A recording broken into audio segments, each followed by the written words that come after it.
You want me to call or come home to visit, but I feel like I just saw you at Christmas. And I'm a life in transition, on the move, I haven't settled on anything. You leave me voicemails, echoes reminding me of where I'm not. You text and ask if I can come home, but I say that day doesn't work for me. I text back with some updates, news I know you're dying to read, but always bylined by the AP from somewhere else, across some sea, and never with any pictures or colors to breathe life into the stories. Maybe that's why you're opposing us on family trips, trying to capture us all in the Great Divide. It got so bad my brothers and I started calling you a tourist. Taking a picture of us in the canyon as if something so grand would fit in a frame. You taught us that life is bigger than an image. But since then, I've found the holes in my own memories, and I've spoken about keeping the reminders, so maybe I understand.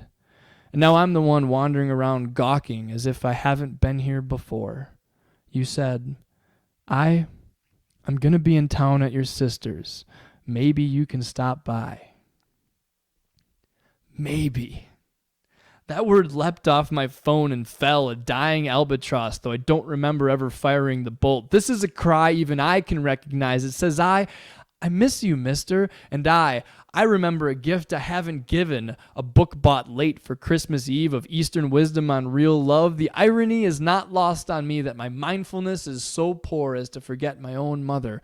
And just last week, I spoke the first real poem that I ever wrote, preambled with a lesson on the insidious vice of selfishness, that it is simply not seeing all the gifts I could be giving. I've been blindly giving them to myself, and I have never felt more like the prodigal son.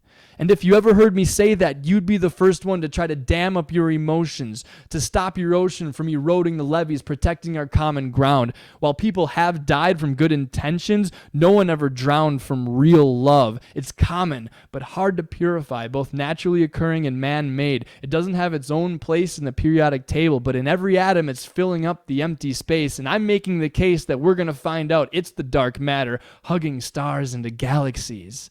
And despite its density, it can still be breathed deep, and its gravity is the right amount. It's what keeps us from flying apart. It's not this skin that holds me in, and there's no other explanation for what keeps families together. So, don't stop reaching for me for fear of pushing me further away. Mom, I can see your arms are bent at the elbows, and your hands are open, and all you want is to pull me in. Mom, I want to be pulled.